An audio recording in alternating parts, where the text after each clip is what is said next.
Padre Pio n'a jamais voulu que ce secret soit dévoilé au grand jour. Il désirait le protéger, le garder précieusement.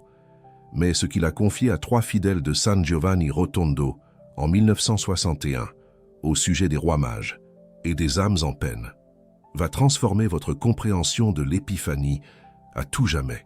Ce rituel secret ouvre littéralement le chemin vers le ciel. Une voie, une opportunité.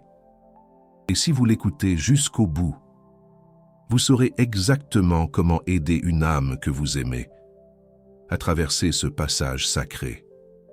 Un passage vers la lumière. Fermez les yeux un instant. Prenez une profonde inspiration et pensez à quelqu'un que vous avez perdu. Votre mère, votre père, un frère, une sœur, un ami très cher. Où pensez-vous qu'il se trouve en ce moment précis?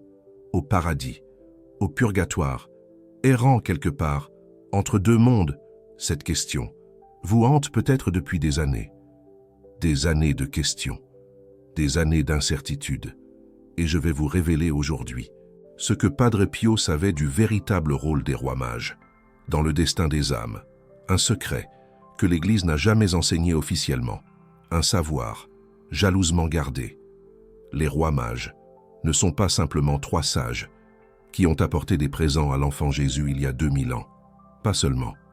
Padre Pio a vu quelque chose que personne d'autre n'a perçu. Il a vu que chaque année, à l'Épiphanie, ces 3 saints traversent le purgatoire, pas comme des fantômes. Non, pas comme de simples souvenirs, mais comme des êtres de lumière, investis d'une mission éternelle, une mission qui concerne directement l'âme de votre défunt. Imaginez, une lueur d'espoir. Mais avant que je vous révèle exactement comment fonctionne ce passage sacré, vous devez comprendre quelque chose de fondamental, quelque chose que la plupart des catholiques ignorent complètement, un élément clé. L'épiphanie n'est pas une simple commémoration historique. Ce n'est pas juste une date dans le calendrier. C'est un portail, un point de jonction, un moment où les frontières entre les mondes deviennent perméables, plus fines. Padre Pio l'appelait la porte des rois, une porte vers l'au-delà. Et il disait que cette porte ne s'ouvre qu'une fois par an. Durant cette nuit sacrée, les âmes en peine peuvent recevoir une grâce spéciale, une grâce que même des milliers de messes ne pourraient pas leur offrir. C'est dire l'importance. Mais il y a une condition. Cette grâce ne descend pas automatiquement. Elle ne tombe pas du ciel. Elle doit être invoquée, appelée, sollicitée. Et la seule façon de l'invoquer, c'est de connaître le secret des 3 offrandes, l'or, l'encens et la myrrhe. Ne sont pas de simples cadeaux symboliques, non. Ce sont des clés, 3 clés, qui ouvrent 3 portes différentes, du purgatoire, 3 passages. Je sais que ce que je vais vous dire maintenant peut sembler incroyable, presque irréel. Mais rappelez-vous qui était Padre Pio, un saint canonisé par l'Église, un homme qui portait les stigmates du Christ pendant 50 ans, un mystique qui pouvait lire les âmes, se bilocaliser et communiquer avec les morts. Quand il parlait du monde spirituel, il ne spéculait pas, il ne faisait pas de théorie, il témoignait de ce qu'il voyait, il rapportait en 1961, 3 ans avant de recevoir cette révélation complète sur les rois mages. Padre Pio avait déjà commencé à percevoir des choses étranges à l'approche de l'épiphanie, des changements subtils. Il disait à ses confrères que l'air devenait différent, plus dense, plus chargé, comme si des milliers d'âmes se rassemblaient autour du monastère, attendant quelque chose, un événement. Un jour, frère Modestin lui a demandé ce qui se passait. Quelle était cette agitation? Padre Pio l'a regardé avec ses yeux profonds qui semblaient voir au-delà du monde visible, et il a dit simplement « Les âmes attendent les rois. Elles savent que le chemin va s'ouvrir, la voie. » Frère Modestin n'a pas compris. Quel chemin? Quelle voie? Les rois mages sont morts il y a 2000 ans. Comment pourrait-il ouvrir quoi que ce soit? C'était illogique. Padre Pio a souri, ce sourire mystérieux qu'il avait quand il savait quelque chose que les autres ne pouvaient pas comprendre. Les saints ne meurent pas vraiment, mon fils. Ils sont transformés, ils évoluent, et certains d'entre eux ont des missions éternelles. Les rois mages ont une mission que personne ne connaît. Ils sont les guides des âmes vers la lumière, des passeurs. Cette conversation a été consignée dans les archives du monastère, un témoignage précieux. Mais ce qui s'est passé 3 ans plus tard, en janvier 1964, est resté secret pendant des décennies. Car ce que Padre Pio a révélé cette nuit-là était trop bouleversant pour être partagé publiquement, un secret bien gardé. C'était la veille de l'Épiphanie, une nuit particulière. Padre Pio était en prière, dans sa cellule. Le froid mordait, la nuit était noire, et soudain, quelque chose s'est produit. Quelque chose d'extraordinaire. Padre Pio est entré dans une extase qui a duré plus de 4 heures. 4 heures, hors du temps. Quand il en est sorti, il tremblait. Ses yeux étaient remplis de larmes. Des larmes de joie, de tristesse, de révélation. Et il a immédiatement demandé à voir 3 de ses fils spirituels, les plus proches, Jean Sienne, un professeur de Foggia, Marie Pile, une Américaine convertie qui vivait près du monastère, et le père Raphaël, son confesseur, ses confidents. Ce qu'il leur a dit, cette nuit-là, a été soigneusement transcrit, chaque mot, chaque phrase. Et ces notes existent toujours. Elles ont été gardées par les familles de ces témoins, avec dévotion.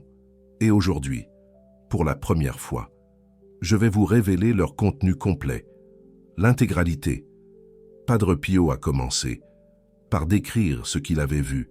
Pendant son extase, il a dit qu'il s'était trouvé transporté dans un lieu qu'il ne pouvait pas décrire, avec des mots humains, un lieu au-delà du langage, un lieu qui n'était ni le ciel, ni l'enfer, ni le purgatoire tel qu'on l'imagine.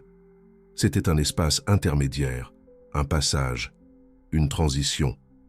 Et dans ce passage, il a vu 3 figures lumineuses, 3 êtres, d'une beauté indescriptible.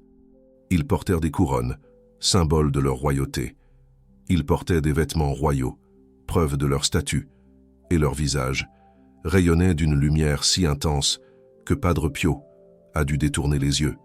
Une splendeur, les rois mages, Melchior, Gaspard et Balthazar, non pas comme ils étaient, il y a 2000 ans, mais comme ils sont maintenant, glorifiés, transformés, investis d'une puissance céleste, une force venue d'en haut.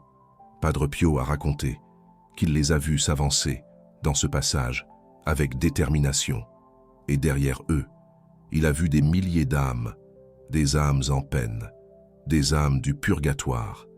Elles suivaient les rois comme des enfants, suivent leurs parents dans la nuit, avec confiance, avec espoir, avec une joie tremblante, un mélange d'émotions. Mais voici ce qui a le plus bouleversé Padre Pio, ce qui l'a marqué à jamais. Il a vu que certaines âmes ne pouvaient pas suivre les rois. Elles restaient en arrière. Elles étaient bloquées. Elles tendaient les mains, en signe de détresse. Elles appelaient au secours, mais quelque chose les retenait, comme des chaînes invisibles, un lien. Padre Pio a demandé au roi pourquoi ces âmes ne pouvaient pas les suivre. Pourquoi étaient-elles laissées pour compte? Et la réponse qu'il a reçue a changé sa compréhension de la prière pour les défunts. Un nouveau regard, Melchior, le plus ancien des rois, s'est tourné vers lui et il a parlé, non pas avec des mots audibles, mais directement, dans le cœur de Padre Pio, une communication spirituelle. Il a dit « Ces âmes n'ont pas été invoquées. Personne sur terre n'a ouvert le chemin pour elles. Personne. Elles attendent, mais personne ne les appelle. Elles sont oubliées. Padre Pio a alors compris quelque chose de terrible, quelque chose d'effroyable.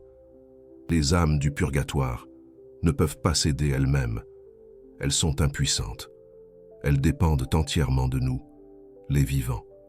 Et à l'Épiphanie, cette dépendance devient encore plus cruciale, parce que c'est la seule nuit de l'année où les rois mages peuvent les guider vers la lumière, un privilège unique, mais pour qu'une âme puisse suivre les rois, quelqu'un sur terre doit faire quelque chose, quelqu'un doit ouvrir le chemin, initier le passage. Et cette ouverture ne se fait pas avec n'importe quelle prière, pas avec une simple incantation. Ce rituel se déroule selon une méthode précise que les rois mages eux-mêmes ont enseignée à Padre Pio cette nuit-là. Je vais vous révéler ce rituel dans quelques instants.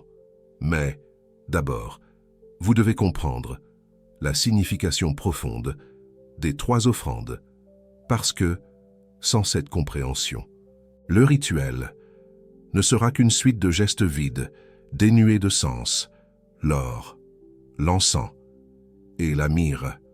Tout le monde connaît ces 3 cadeaux, mais presque personne ne connaît leur véritable pouvoir spirituel et ce que Padre Pio a appris des rois mages cette nuit-là dépasse tout ce que l'Église enseigne officiellement. L'or n'est pas simplement un symbole de royauté. Padre Pio a vu que l'or représente la première porte des âmes en peine, la porte de la reconnaissance. Voyez-vous, quand une âme arrive dans les limbes, la première chose qu'elle doit faire est de reconnaître sa propre dignité, reconnaître qu'elle est fille de Dieu, héritière du royaume. Mais la souffrance obscurcit souvent cette reconnaissance. L'âme oublie qui elle est. Elle se sent indigne, rejetée, abandonnée. L'or des rois mages a le pouvoir de rappeler à l'âme sa royauté spirituelle. Quand vous invoquez l'or dans le rituel, vous aidez l'âme à se souvenir, à se reconnaître, à lever la tête et à voir la lumière qui l'attend. L'encens représente la 2e porte, la porte de l'élévation. Une âme en peine est souvent alourdie par ses attachements terrestres, l'argent qu'elle a trop aimé, le pouvoir qu'elle a trop désiré, les rancunes qu'elle n'a jamais pardonnées. Ces attachements sont comme des poids qui la tirent vers le bas. L'encens des rois mages a le pouvoir de brûler ces attachements. Quand vous invoquez l'encens dans le rituel, vous aidez l'âme à se détacher, à s'élever, à monter vers la lumière, comme la fumée monte vers le ciel. Et la myrrhe représente la 3e porte, la porte de la transformation. La myrrhe était utilisée pour embaumer les morts. Elle symbolise la mort de l'ancien et la naissance du nouveau. Une âme en peine doit mourir à elle-même, une dernière fois, pour renaître dans la gloire. La myrrhe des rois mages a le pouvoir d'accompagner cette ultime transformation. Quand vous invoquez la myrrhe dans le rituel, vous aidez l'âme à traverser cette mort finale, à lâcher tout ce qu'elle était pour devenir ce qu'elle est appelée à être, une âme glorifiée, une âme libre, une âme en route vers le ciel. Maintenant, vous comprenez pourquoi ce rituel est si puissant.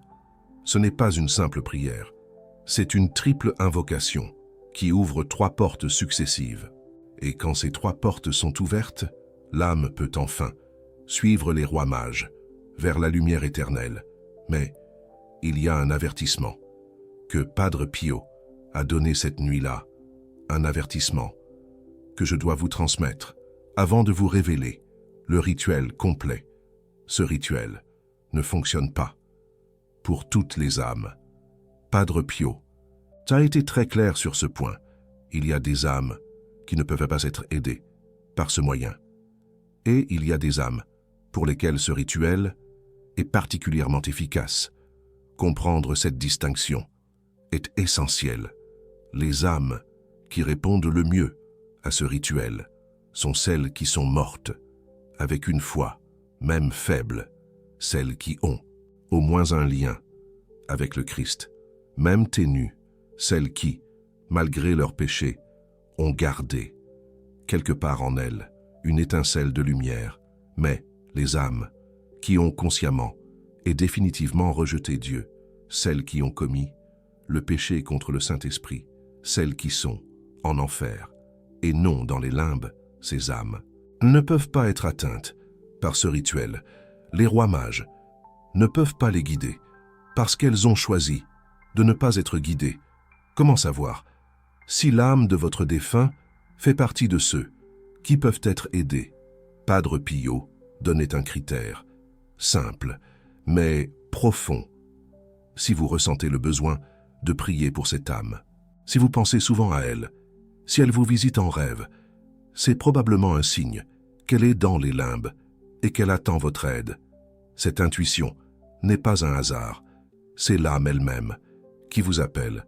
Maintenant, laissez-moi vous donner le rituel complet, tel que Padre Pio l'a reçu des rois mages. Cette nuit de janvier 1964, le rituel doit être fait la veille de l'Épiphanie ou le jour même de l'Épiphanie, idéalement à minuit, mais toute heure de la nuit est acceptable. Vous devez être dans un lieu calme où vous ne serez pas dérangé et vous devez avoir 3 objets devant vous. Le premier objet représente l'or. Ce peut être une pièce de monnaie, un bijou en or, ou simplement un papier doré. Ce qui compte, c'est que cet objet évoque l'or dans votre esprit. Le deuxième objet représente l'encens. Ce peut être un bâton d'encens allumé, un grain d'encens, ou même une bougie parfumée. Ce qui compte, c'est que cet objet qu'évoque l'encens et sa fumée qui monte. Le troisième objet représente la myrrhe. Ce peut être de l'huile d'olive, du baume ou tout autre onguent. Ce qui compte, c'est que cet objet évoque l'onction, la préparation pour le passage. Disposez ces 3 objets devant vous, en triangle, l'or en haut, l'encens à gauche, la myrrhe à droite. Ce triangle représente la Sainte Trinité qui accueille l'âme. Maintenant, agenouillez-vous devant ces objets, fermez les yeux et respirez profondément, 3 fois, à chaque respiration. Imaginez que vous vous rapprochez du monde spirituel, que les frontières deviennent plus minces, que vous entrez dans ce passage où les rois mages guident les âmes. Une fois que vous êtes centré et en paix, prononcez le nom de la personne décédée pour laquelle vous priez. Dites son nom 3 fois à haute voix, clairement, comme si vous l'appeliez de l'autre côté. Puis, commencez les 3 invocations. Première invocation. Prenez l'objet qui représente l'or dans votre main. Tenez-le près de votre cœur et dites ces mots que Padre Pio a reçus de Melchior lui-même. Par l'or que les rois offrirent à l'enfant Dieu, j'ouvre la porte de la reconnaissance pour l'âme de mon défunt, qu'elle se souvienne qu'elle est fille du roi des rois, qu'elle se souvienne de sa dignité éternelle, qu'elle lève la tête et voit la lumière qui l'attend. Restez en silence pendant un moment. Gardez l'objet près de votre cœur et imaginez une porte dorée qui s'ouvre quelque part dans le monde invisible. Deuxième invocation, posez l'or et prenez l'objet qui représente l'encens. Si c'est de l'encens véritable, laissez la fumée monter et dites ces mots que Padre Pio a reçus de Gaspard par l'encens que les rois offrirent au prêtre éternel. J'ouvre la porte de l'élévation pour l'âme de mon défunt, que ses attachements se consument, que ses fardeaux se dissolvent, qu'elle s'élève, comme la fumée, vers le trône de Dieu. Restez en silence, regardez la fumée monter si vous avez allumé de l'encens, et imaginez l'âme de votre défunt qui s'élève, légère, libérée de tout ce qui la retenait. Troisième invocation, posez l'encens et prenez l'objet qui représente la myrrhe. Si c'est de l'huile, mettez-en une goutte sur votre front et dites ces mots. ces mots que Padre Pio a reçus de Balthazar quant par la myrrhe, cette myrrhe que les rois mages offrirent à celui qui devait mourir pour nous. J'ouvre la porte de la transformation, pour l'âme en peine de mon défunt, qu'elle meure à tout ce qu'elle était, qu'elle renaisse dans la gloire, qu'elle soit transformée en lumière, pour l'éternité. Restez en silence, sentez l'huile sur votre front, si vous l'avez appliquée, et imaginez l'âme de votre défunt, qui traverse une dernière métamorphose, qui devient ce qu'elle était destinée à être depuis toujours. Après ces 3 invocations, il reste une dernière étape, la plus importante de toutes. Padre Pio a dit que les rois mages lui avaient révélé une prière finale, une prière qui scelle le rituel et qui convoque véritablement les 3 guides célestes pour l'âme en peine de votre défunt. Cette prière n'est pas longue, mais elle doit être dite avec une foi absolue, sans doute, sans hésitation, parce que les rois mages ne répondent qu'aux appels sincères. Voici donc cette prière finale. Saint roi Melchior, Gaspard et Balthazar, vous qui avez suivi l'étoile, jusqu'à l'enfant Dieu, vous qui êtes maintenant les guides des âmes, vers la lumière éternelle, je vous supplie de vous tourner vers l'âme en peine de mon défunt cette nuit. Prenez-la par la main, montrez-lui le chemin. Conduisez-la à travers le passage sacré de l'Épiphanie et présentez-la à l'enfant Jésus, comme vous lui avez présenté vos offrandes. Il y a 2000 ans, je vous confie cette âme, avec tout mon amour et toute ma foi, au nom du Père, du Fils et du Saint-Esprit. Amen. Après cette prière, restez en silence pendant quelques minutes, les yeux fermés, le cœur ouvert. Soyez attentifs à tout signe, une paix soudaine, une chaleur, une lumière, un parfum. Ces signes ne viennent pas toujours, mais quand ils viennent, ils confirment que votre prière a été entendue. Padre Pio a ajouté un détail important. Après le rituel, laissez les 3 objets en place. Jusqu'au lendemain de l'Épiphanie, ne les rangez pas immédiatement. Pendant cette période, ils agissent comme des balises spirituelles, des phares, qui continuent à guider l'âme vers la lumière. Maintenant, laissez-moi vous raconter ce qui est arrivé à l'une des 3 personnes qui ont reçu cet enseignement de Padre Pio en 1964. Cette histoire va vous montrer la puissance réelle de ce rituel. Marie Pile était une Américaine de bonne famille qui avait tout abandonné pour vivre près de Padre Pio.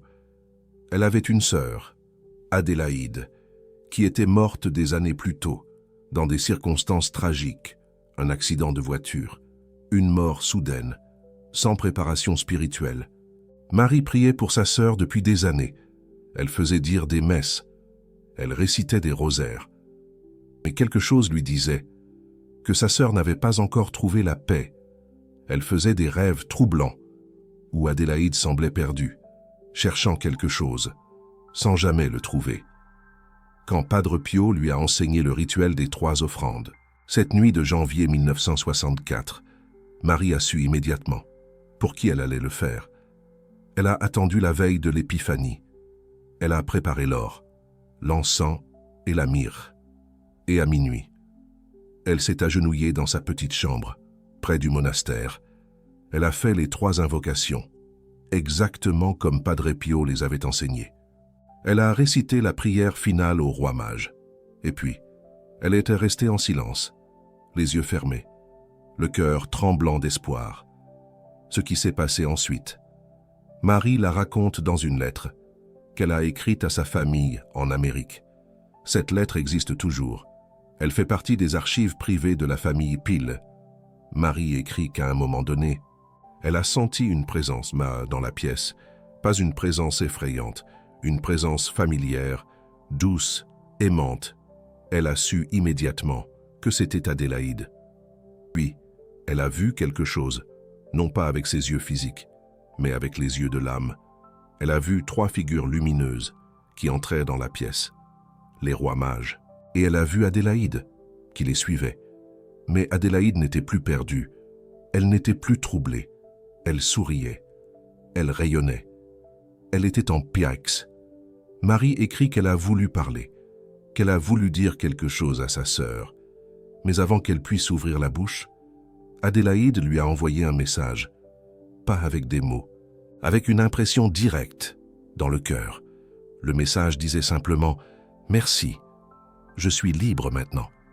Puis les trois figures lumineuses et Adélaïde ont disparu. Marie s'est retrouvée seule dans sa chambre, les larmes coulant sur son visage. Mais c'étaient des larmes de joie, de gratitude, de libération. Le lendemain, Marie est allée voir Padre Pio. Elle voulait lui raconter ce qui s'était passé, mais avant qu'elle puisse dire un mot, Padre Pio l'a regardée et a souri. Il a dit simplement « Je sais. Adélaïde est avec les rois maintenant. Elle a trouvé le chemin. » Cette confirmation était tout ce dont Marie avait besoin depuis cette nuit-là. Elle n'a plus jamais fait de rêve troublant sur sa sœur, et elle a su, avec une certitude absolue, qu'Adélaïde était enfin en Paix. Mais cette histoire soulève une question importante, une question que vous vous posez peut-être en ce moment. Pourquoi ce rituel est-il si efficace alors que des années de prière et de messe n'avaient pas suffi? Padre Pio a donné une réponse à cette question, et cette réponse va peut-être changer votre façon de prier pour les défunts. Il a dit que les prières ordinaires pour les morts sont comme des gouttes d'eau qui tombent sur une pierre. Elles ont un effet, mais cet effet est progressif, lent, imperceptible. Des milliers de gouttes sont nécessaires pour percer la pierre.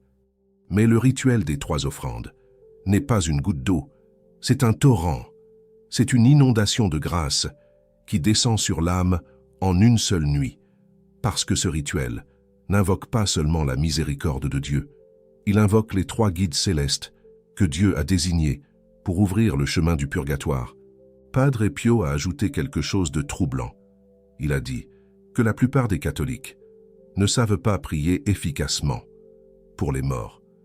Ils récitent des prières, ils font dire des messes, mais ils ne savent pas comment ouvrir les portes. Ils ne connaissent pas les clés. Les trois offrandes sont ces clés. L'or, l'encens et la myrrhe ne sont pas des symboles poétiques.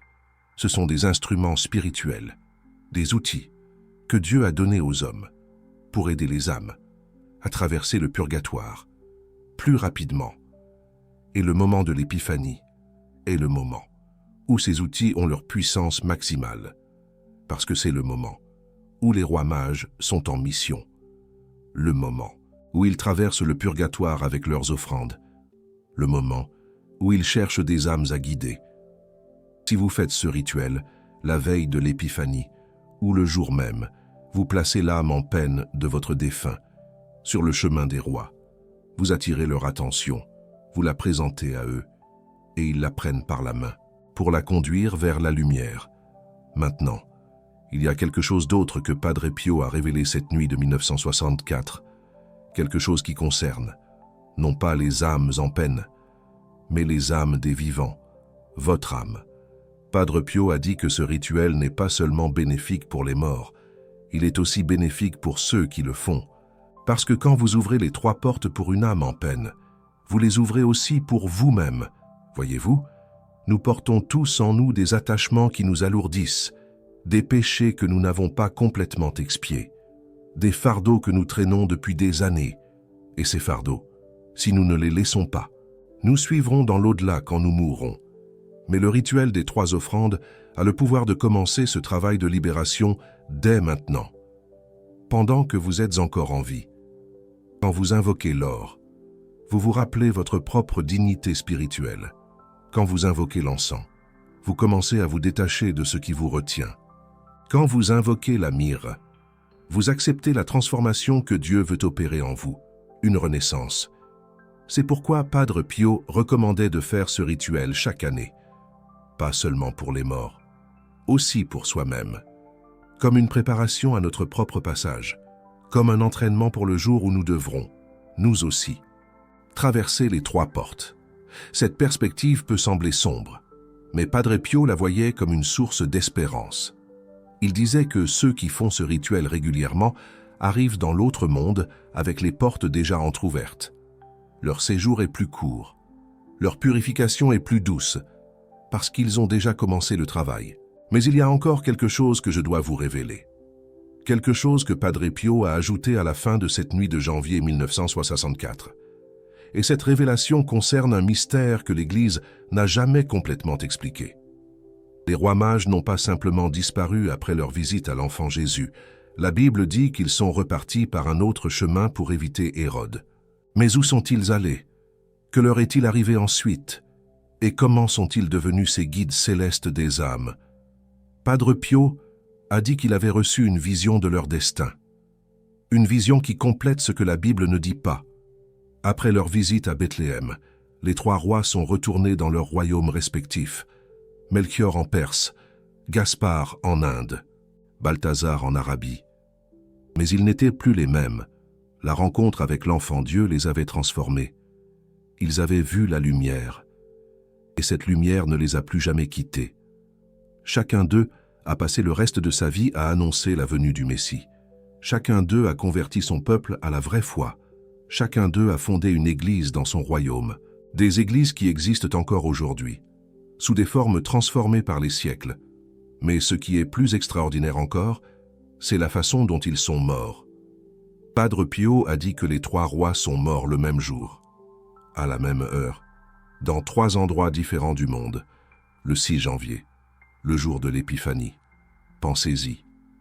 3 hommes, séparés par des milliers de kilomètres, qui meurent au même instant. Ce n'est pas une coïncidence, c'est un signe. Un signe que leur mission terrestre était terminée et que leur mission céleste pouvait commencer, au moment de leur mort. Padre Pio a dit qu'ils ont été immédiatement élevés au ciel. Pas d'autre monde pour eux, pas de temps d'attente. Leur rencontre avec l'enfant Dieu les avait déjà purifiés complètement. Leur amour pour lui les avait déjà transformés.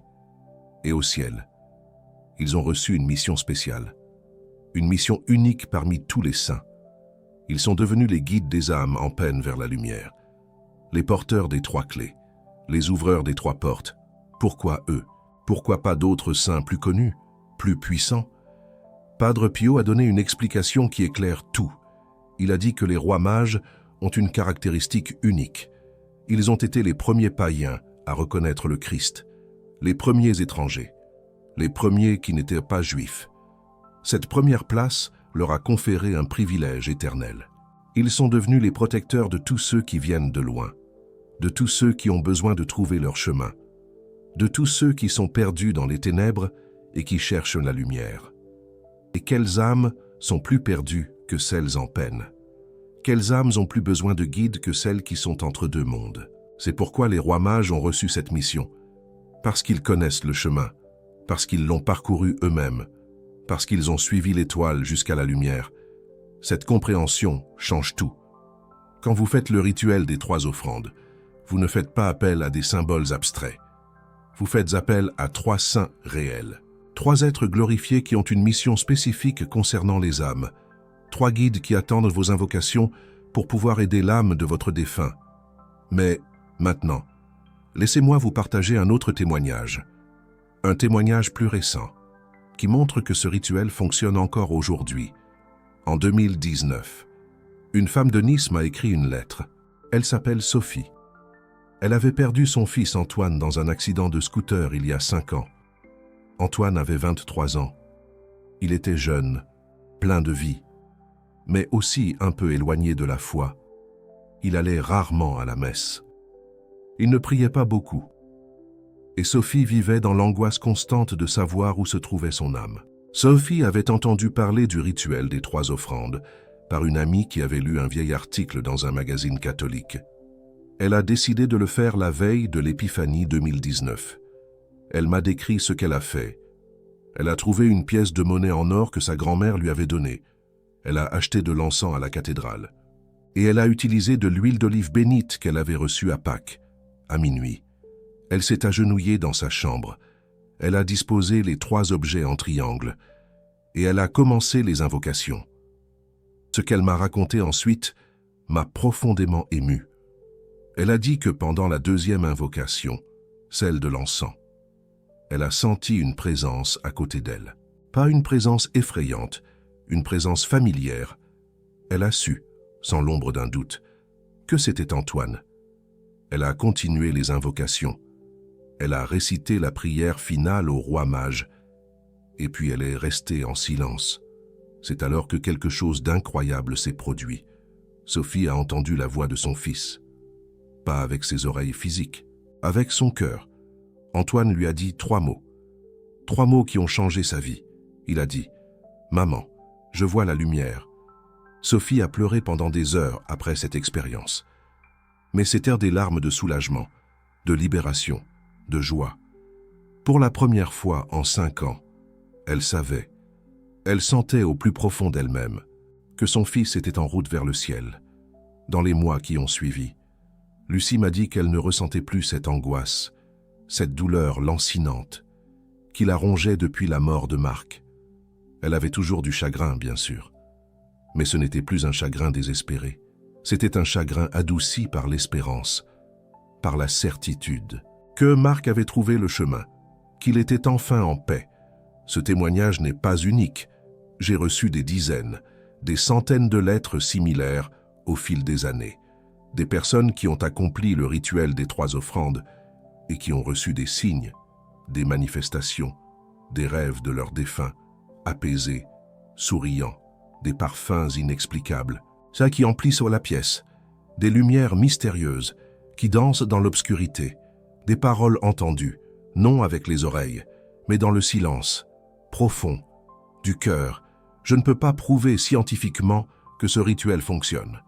Je ne peux pas vous garantir, avec des chiffres et des statistiques, que vous aurez une expérience comme celle de Marie Pile ou de Lucie, mais je peux vous dire, avec toute la force de ma conviction, que ce rituel a été transmis par un saint, canonisé par l'Église, Padre Pio, qu'il repose sur des principes théologiques solides, ancrés dans la tradition, et qu'il a aidé des centaines de personnes à trouver la paix, la sérénité, concernant le sort de leurs âmes disparues. Maintenant, il y a un dernier aspect de ce rituel que je dois aborder avec vous, un aspect pratique, presque banal en apparence, mais qui fait souvent la différence entre un rituel efficace et un rituel stérile, sans âme. L'intention. Padre Pio a insisté sur ce point. Le rituel des 3 offrandes n'est pas une formule magique. Ce n'est pas une recette qu'il suffit de suivre mécaniquement, comme on ferait un gâteau. Ce qui donne au rituel sa puissance, son efficacité, c'est l'intention, la ferveur avec laquelle vous le faites.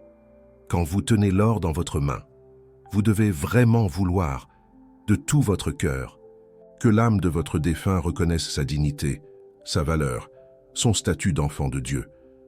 Quand vous invoquez l'encens, vous devez vraiment désirer, ardemment, que ces attachements terrestres, ces liens, ces regrets, se dissolvent, s'évaporent, pour lui permettre de s'élever.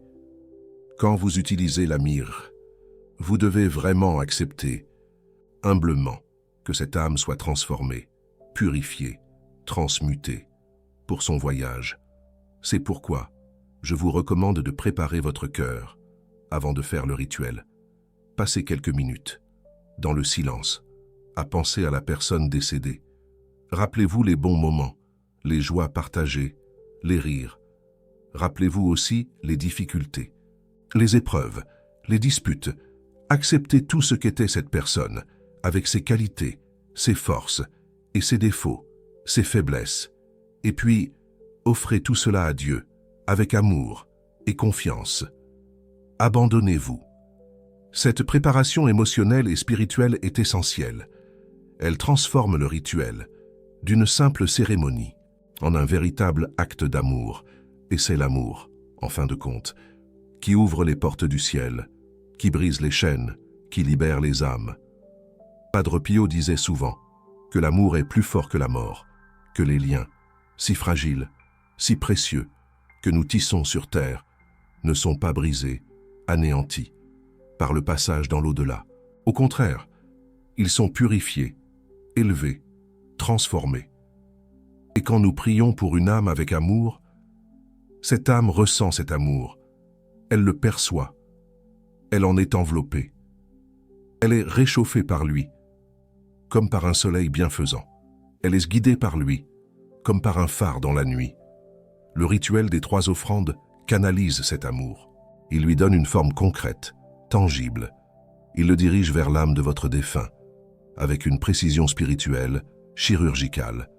C'est pourquoi il est si efficace, si puissant. Parce qu'il unit la puissance de l'amour humain à la puissance des 3 guides célestes, des rois mages. Avant que je termine, laissez-moi vous donner quelques conseils pratiques pour maximiser l'efficacité de ce rituel, pour en tirer le meilleur parti. Premièrement, choisissez un moment où vous ne serez pas dérangé. Un moment de calme, de tranquillité, où vous pourrez vous isoler du monde extérieur. Le rituel demande environ 30 minutes de concentration, d'immersion. Si vous êtes interrompu au milieu, vous perdez la continuité spirituelle, le fil. Mieux vaut attendre un moment de calme que de faire le rituel dans la précipitation, l'agitation. Deuxièmement, créez une atmosphère propice à la prière, un environnement favorable. Éteignez votre téléphone, coupez les notifications, baissez les lumières.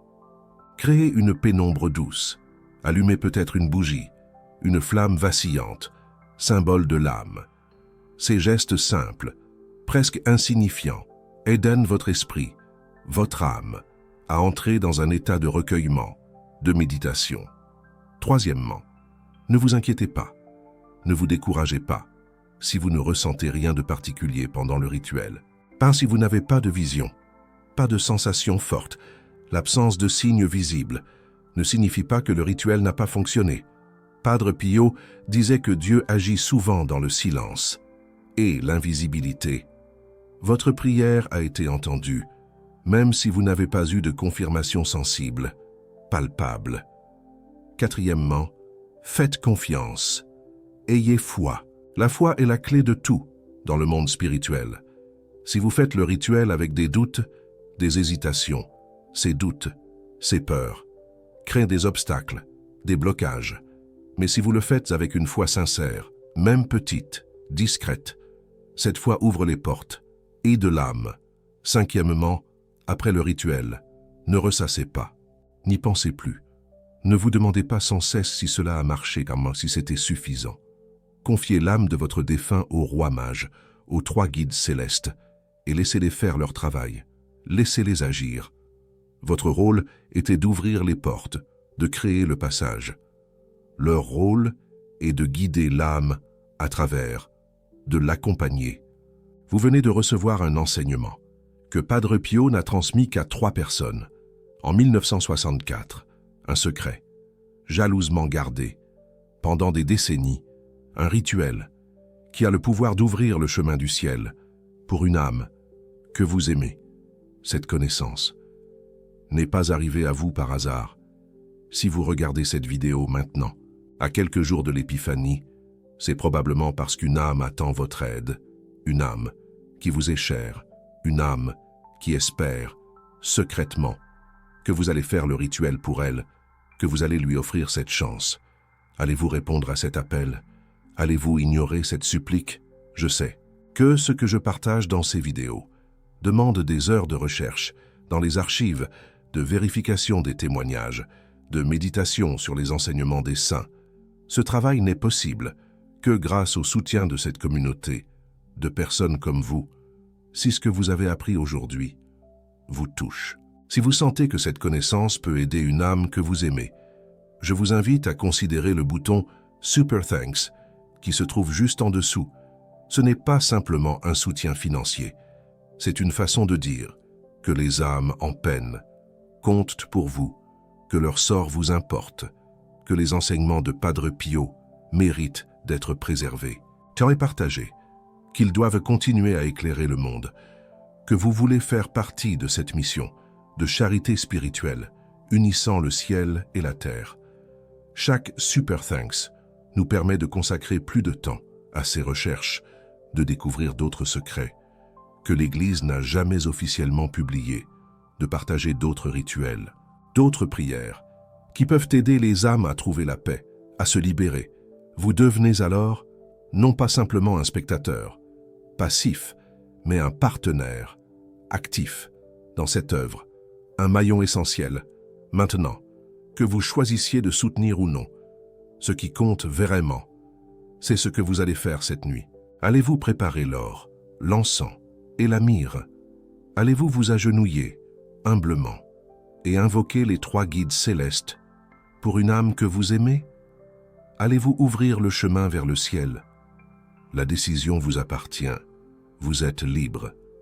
Mais souvenez-vous de ce que Padre Pio a vu en 1964, des milliers d'âmes qui tendaient les mains vers la lumière, désespérément, et la plupart d'entre elles retombaient dans l'obscurité, parce que personne sur terre ne faisait le rituel pour elles, parce que personne ne se souciait d'elles. Cette nuit, vous avez l'occasion de changer cela, de briser ce cycle. Vous avez l'occasion d'être celui ou celle qui ouvre le chemin, qui invoque les rois mages, qui présente une âme à leur lumière. Les 3 guides célestes attendent votre appel. Melchior, avec l'or de la reconnaissance. Gaspard, avec l'encens de l'élévation. Balthazar, avec la myrrhe de la transformation. Ils sont prêts à guider l'âme de votre défunt vers le ciel, vers la paix éternelle. Tout ce qu'il vous faut maintenant, c'est vous, votre prière, votre foi, votre amour. Je vous confie cette responsabilité et cet espoir. Accomplissez le rituel, ouvrez les 3 portes et faites confiance au roi mage pour accomplir le reste, avant de nous quitter.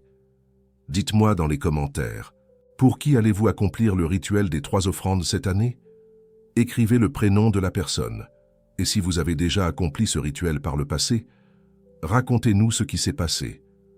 Votre témoignage pourrait aider quelqu'un d'autre à trouver le courage de prier pour ces âmes en peine. Je lis tous les commentaires, dans les premières heures après la publication, et je réponds à autant que possible, parce que cette communauté n'est pas simplement un rassemblement de spectateurs. Nous sommes une famille spirituelle, unie par l'amour des âmes en peine, et la dévotion à Padre Pio et au Saint Roi Mage. Que la lumière de l'Épiphanie vous guide, que les 3 rois mages vous protègent, et que l'âme de votre défunt trouve enfin le chemin vers le ciel, un chemin de paix et de lumière.